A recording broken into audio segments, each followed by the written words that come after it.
Muy buenas noches a todos los participantes en este foro chat denominado Las contradicciones interimperialistas, ¿cómo ayudarían a la rebelión del pueblo?, organizado por la Comisión de Formación del Partido Bandera Roja, dirigido a todos aquellos que estén interesados en este tema. Bueno, la idea de hoy es abarcar la discusión sobre esas disputas interimperialistas entre potencias, cómo pueden esto incidir en la realidad venezolana, en la situación de gravedad que hoy padecemos los venezolanos y cómo aprovechar estas contradicciones. De manera que vamos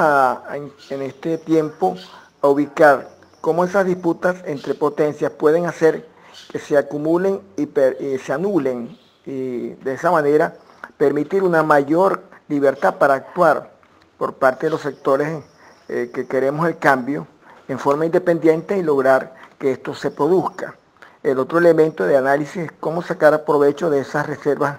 estratégicas que existen en este plano, como son esas contradicciones, y cómo nosotros podemos utilizarlas en forma independiente, es decir, de una manera en la cual nosotros entendamos que existen esas contradicciones, cómo se anulan la acción de una potencia con respecto a otra y cómo de forma independiente podemos avanzar, aunque no negamos en ningún momento las coincidencias que podamos tener con alguna de ellas para poder lograr ese cambio. En este caso muy concreto, el análisis que se parte de las contradicciones entre Estados Unidos y China y cómo nosotros, coincidiendo con Estados Unidos, que se convierte en un aliado en términos de salir de este régimen o de intentar sacar este régimen, frente a las pretensiones de China y de otras potencias como Rusia y que otros países como Irán, Turquía, etcétera, que pugnan por mantener este régimen. De manera que este es un poco el análisis que vamos a hacer en este tiempo que vamos a estar debatiendo. Y bueno, comenzamos inicialmente por definir, en este caso, cómo estas contradicciones están presentes en todo el proceso de lucha de los pueblos desde hace muchísimo tiempo. Es decir, comenzamos entonces por ese análisis que se hace desde la visión marxista, por algunos autores, como en este caso Stalin, Lenin, quienes hablan de esas contradicciones. Fundamentalmente están presentes tres contradicciones. Las contradicciones que existen entre las naciones imperialistas y los países dependientes, las contradicciones entre el capital y el trabajo, es decir, entre los dueños de los medios de producción y los trabajadores, y la contradicción, que en este caso pasa a ser la principal, que es las contradicciones interimperialistas. Esas son tres contradicciones que a lo largo de este proceso se han dado. Ahora, ¿cómo llegamos a esto? Por un desarrollo propio del capitalismo que llega al imperialismo. Ya eso Lenin lo denomina la fase superior del capitalismo y tiene mayor dinamismo, mayor desarrollo en la época de la Primera Guerra Mundial. Entre 1914 y 1918 se produce ese análisis que es desde un punto de vista científico recopilado por datos estadísticas que hace Lenin con respecto al comportamiento del capital en esa etapa y cuáles son esas principales características que definen al imperialismo, que es fundamentalmente la acumulación y concentración de capital en cosas o estructuras que antes no existían o no tenían la fuerza. En este caso hablamos de los monopolios, los trusts, el capital financiero, que pasa a ser el elemento principal de exportación de capital, y eso conlleva, por supuesto, a la disputa de los mercados y las guerras imperialistas. Eso es fundamentalmente ese campo desde el punto de vista científico, desde el punto de vista de la ciencia económica. Pero hay otro elemento que también se hace presente en esa etapa, como es el colaboracionismo, desde el punto de vista de algunos sectores que desde la izquierda, desde el Partido Socialdemócrata, se alían con fuerzas nacionales en esa situación de confrontación interimperialista, lo cual llevó a Lenin a enfrentarlos, considerándolos como una manera de tratar de cobijarse en un imperialismo para atacar a otros, aspectos que en este caso se rememora en el caso venezolano, la justificación que hacen los chavistas para decir, bueno, que como nos estamos enfrentando a Estados Unidos como imperialismo, nosotros vamos a cobijarnos, mejor dicho, el régimen chavista, cobijarse bajo la protección de China para enfrentar a esos supuestos enemigos. De manera que esa parte de colaboracionismo ya Lenin lo había planteado en 1914 en esa discusión. Y de allí pues la publicación de su obra El imperialismo, fase superior del capitalismo, aunque tiene también otros trabajos relativos al tema y otras discusiones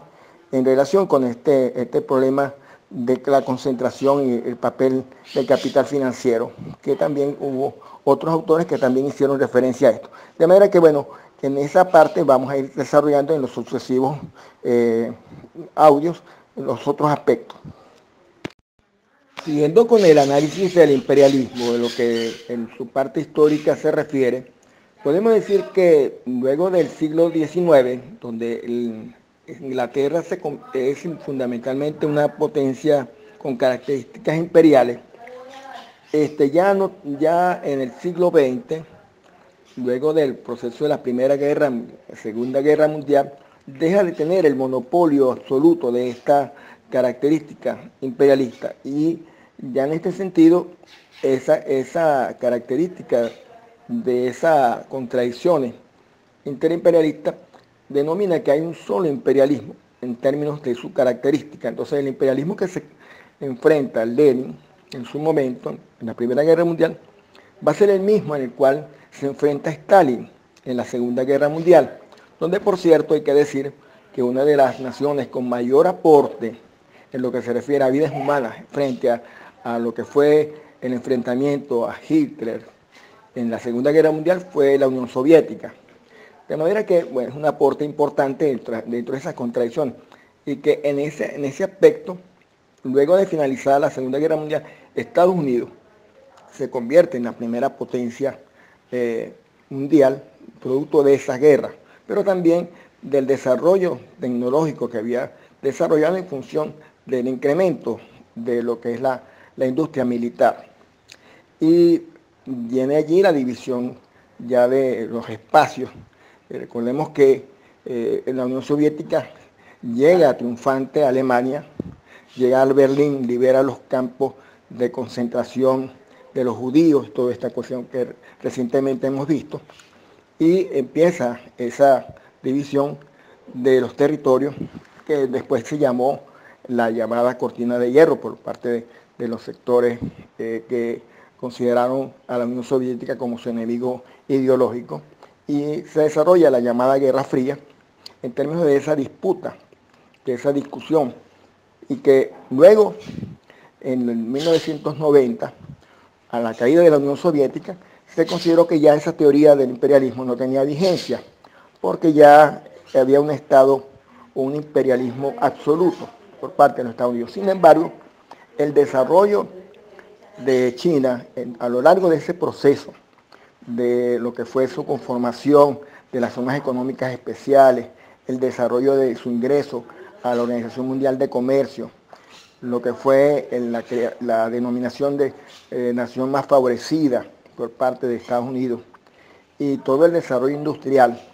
que se llevó, pasó inicialmente a ser la industria o la fábrica del mundo, en el caso de China, logró avanzar progresivamente hasta convertirse en la segunda potencia mundial y disputar áreas de influencia. Y de allí viene también un debate con respecto a si China era o no imperialista, porque China no ha invadido ningún país ni ha hecho guerra. Lo que pasa es que desde ese punto de vista se obvia otras contradicciones, como es el problema de la exportación de capital y lo que es el aporte del capital financiero. O sea, China se ha convertido en una de las naciones que más aporta al Fondo Monetario Internacional en términos de acciones y de capital, pero además tiene sus propios bancos que financian fundamentalmente en las zonas de Europa, de África y Asia, que viene incluso en el caso de África y Asia, desarrollando la ruta y el cinturón, de manera de expandir su influencia. Y en el caso de América Latina, el papel de Venezuela es fundamental, porque sirve como la entrada a lo que fue su reconocimiento como nación a través de lo que fue la Organización del Caribe, Petrocaribe, con el apoyo comercial petrolero, para que China se reconociera como la única nación. Pero además de eso, en otras organizaciones como el CELAC y como el caso de el ALBA. De manera que China pasa a ser un elemento de introducción, no solamente en Venezuela, sino ya por la vía de los acuerdos económicos con Chile, con Perú, Brasil, Ecuador, Bolivia, en el manejo de los recursos minerales y recursos energéticos, petróleo, coltan, litio, y de manera que cobre en el caso de Chile, hierro en el caso de Perú, y en Venezuela fue fundamentalmente el petróleo, en el cual desde el año 2007 se operó el acuerdo de financiamiento Fondo Chino-Venezuela, que le aportó muchos recursos para la industria petrolera, pero también para la infraestructura del país, generándose así una gran deuda y un manejo, digamos, de nación dependiente. Ya Venezuela pasaría a ser desde ese momento una nación dependiente colonial de China por los acuerdos trazados, es decir, pago en especies, fundamentalmente con cuotas de petróleo, y luego la renegociación a partir del año 2014, cuando cae el precio del barril del petróleo, pero además por la escasa producción que se viene llevando a lo sucesivo de estos años. De esta manera, estamos atados a China. Pero también Estados Unidos viene producto de ese rezago tecnológico y ese rezago comercial, siendo una nación agresiva. Ha venido desarrollando, fundamentalmente en el gobierno de Trump, una guerra una guerra comercial a través del aumento de aranceles a los productos importados de China y quitándole la categoría de nación más favorecida, generando a su vez una disputa en territorios y espacios, con presencia militar en el caso de los países del continente asiático, inclusive en el Pacífico Sur, con presencia armada, pues con buques, digamos, todo lo que es aviones, toda esa parte, conjuntamente con Taiwán, nuevamente reconociendo a Taiwán como un territorio independiente. Esa es parte de esa contradicción, aparte de lo que es las contradicciones para evitar el desarrollo del 5G, de la tecnología 5G, y la disputa por redes tecnológicas, redes sociales, como el caso de TikTok. Allí pues se ve ese manejo, pero también ese rezago que viene desarrollándose e incluso aprovechada por el imperialismo chino con el caso de la pandemia, donde este año finalizado China es el único país, junto con la India, con un crecimiento de la economía, mientras que el caso de Estados Unidos retrocedió en el PIB, y por supuesto eso genera pues una situación que favorece inicialmente a los chinos, lo cual lleva a una recuperación, un intento de recuperación por parte de Estados Unidos, que incluso en el gobierno reciente de Biden, ya Biden firmó un acuerdo de exigencia a la producción interna, a las fábricas norteamericanas, de obligar a producir toda su mercancía en territorio norteamericano. De manera que ya es ley, un decreto firmado por Biden en ese sentido. De manera que en lo sustancial no va a cambiar esa contradicción Estados Unidos-China. En relación con este tema que vamos ahorita a desarrollar, vamos a ubicar las reservas estratégicas, su uso en este proceso de contradicciones interimperialistas. El primer elemento es cómo esas contradicciones interimperialistas forman parte de la manera de cómo se anulan entre ambos. Es decir, la acción de uno puede anular el otro, y de esa manera dejar libre el campo para la actuación de las fuerzas que luchan en Venezuela por el cambio. Es decir, en un lado tenemos un imperialismo que está bastante adolorido, está agresivo por el adelanto que ha tenido los chinos, y de esa manera va a buscar reconquistar espacios ya perdidos. Y de esa manera van a tratar por todas las vías de evitar su incremento en el desarrollo de zonas de influencia y de aspectos económicos. Por otro lado, los chinos van a tratar también de ir arrinconando, de ir avanzando, y de esa manera, pues Venezuela, que es una zona en disputa, aunque fundamentalmente bajo el cobijo chino, forma parte de esa manera de ir abarcando más espacio. Y de allí, pues, que en este caso nosotros nos planteamos que hay que apuntalar por una acción independiente, una acción soberana, a pesar de coincidir, como hemos dicho anteriormente, con la necesidad de salir del régimen, y que para eso, pues, como aliado importante están los Estados Unidos. Pero eso no nos lleva a nosotros a considerar que debemos cobijarnos después bajo el imperialismo norteamericano. Es decir, nosotros nos obliga a esas coincidencias a llevar a una abdicación frente a esta situación. Y lo que nos lleva es a fortalecer nuestras aspiraciones de rescate de la autonomía, y para ello, pues, nosotros tenemos que ir luchando por ese campo internacional, por esa solidaridad internacional, frente a un elemento importante que está presente en todo el continente, como es la lucha por la democracia. Cómo esas luchas por los espacios democráticos van a tener esa solidaridad internacional, catalogando a este régimen como una dictadura. Y frente a tal, pues esa presión internacional nos va a ayudar en la necesidad de conseguir esa solidaridad. El otro elemento a considerar, por supuesto, dentro de esas contradicciones es la situación de las contradicciones en lo que se refiere a la lucha que tienen las potencias frente a lo que es la teoría del valor, lo que en este caso va a resarcir la disminución de la caída de la tasa de ganancia. Esa cuota media de ganancia se va a tener por parte de los chinos una contradicción, porque internamente los obreros y los trabajadores chinos están recibiendo mejor remuneración, y en este caso, en el caso de Venezuela, ellos están buscando por la vía de la creación de las zonas económicas especiales aumentar el nivel de sobreexplotación. Una nación que ya de hecho sus trabajadores ganan menos de un salario, de un dólar diario, van a tratar de ponernos en condiciones de mayor depauperización. Y allí, pues por supuesto, esas contradicciones hay que incrementarlas, denunciar las medidas neoliberales que tiene el capitalismo chino buscando en Venezuela convertirnos en una colonia de esclavos. Es una contradicción importante en esta discusión frente a lo que significa el papel del imperialismo. El otro elemento dentro de esa caída de la tasa de ganancia es demostrar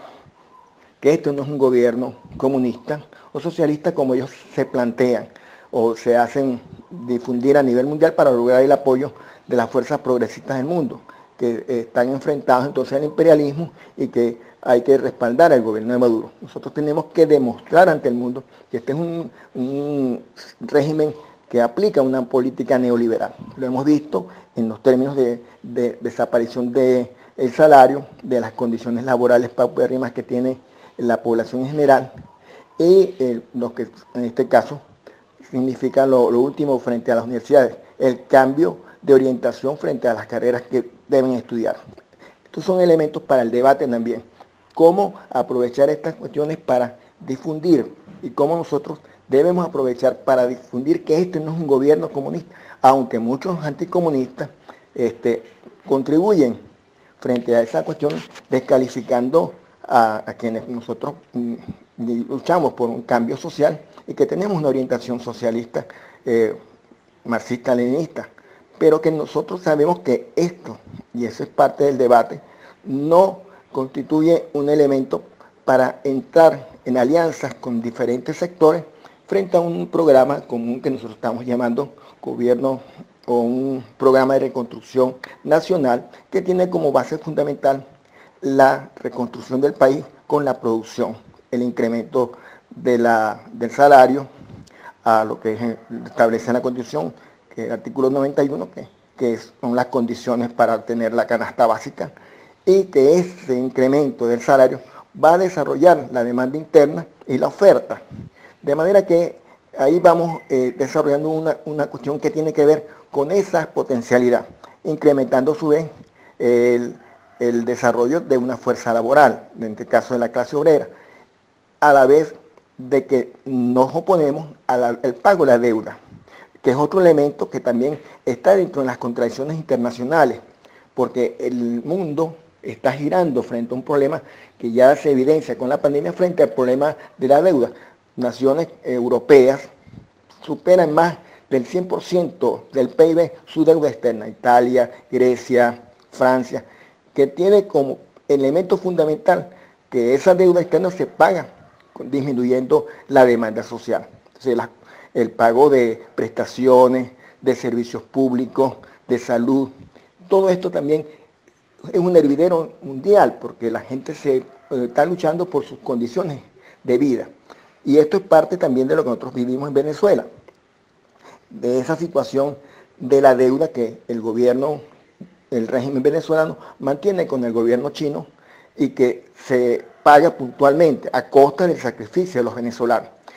Es un elemento que también tenemos para la denuncia. Esta es la parte de las reservas internacionales.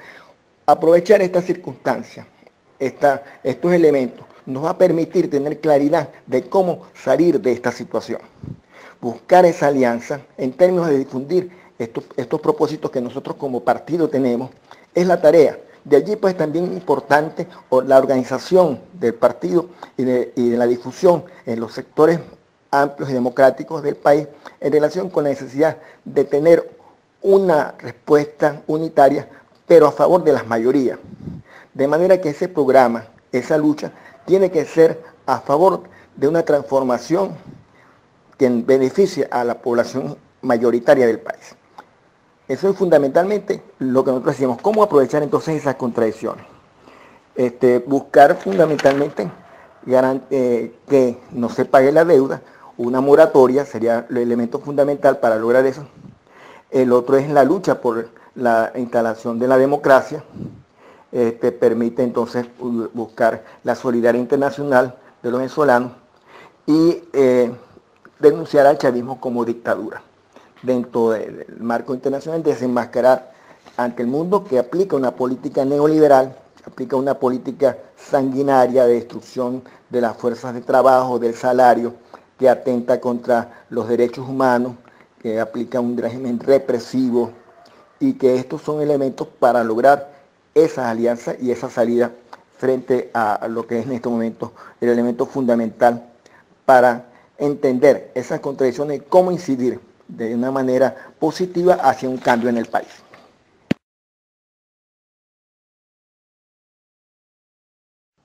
Para finalizar, queremos decir que la confrontación, el acuerdo, la negociación entre las potencias imperialistas es un componente importante en la lucha que genera la posibilidad de un cambio político. Aunque hay muchos países, individualidades e instituciones que actúan en pro del rescate de la democracia para mitigar la situación que padece la población venezolana, fundamentalmente la que en estos momentos se encuentra en riesgo, los que están emigrando, la diáspora en general. La pugna principal de las grandes potencias es por el control de mercados. De manera que encontramos que, aunque se habla de solidaridad, la situación en Colombia, en Perú, en Ecuador, frente a los venezolanos es de la represión, pues fundamentalmente ellos están por sus mercados, por sus espacios. Y allí pues no hay otra manera de entender eso, sino que esa presión internacional que se ha configurado ha sido importante en el debilitamiento de las bases del régimen, pero no es un mecanismo que garantiza per se la posibilidad del cambio. Es la participación interna, es la rebelión interna la que puede dar importantes cambios por eso que los errores o desaciertos en esa conducción que está generando el G4 en el caso concreto, o la dirección política del Frente Amplio, o todas esas instituciones que existen en la oposición, no han logrado tener una manera clara, unitaria, de conducir un cambio en el país. De manera que frente a esto, nosotros tenemos que levantar una vanguardia, resguiarnos en las acciones que siguen los tiempos de desenlace, elevar el nivel de la rebelión democrática y popular, preparando el levantamiento general mediante la exigencia de las diferentes opciones y gremios, sindicatos, estudiantes, comunidades, en la lucha por sus derechos y una vida decente, y que fundamentalmente lleven a una elevación del nivel político sin descartar el elemento cotidiano de su lucha, porque una cosa decía Lenin, que nosotros como revolucionarios no podemos negar el carácter de la lucha por las reformas, la lucha por las condiciones de vida de la población, sin descartarlo con la lucha del objetivo general. En el caso de Lenin planteaba la lucha por el socialismo, nosotros como objetivo estratégico es la salida del régimen, de manera que tenemos que vincular esas luchas cotidianas necesarias que padece la población en el objetivo estratégico, que es la salida del régimen, elevar el nivel político de esas luchas parciales que se tienen y elevando su nivel de confrontación, de manera que es necesario la construcción de una vanguardia, y para eso el partido tiene que sumar nuevas fuerzas, incorporar nuevos militantes, desarrollar una política que capte a una gran parte de la población en función de ese objetivo que es la rebelión popular.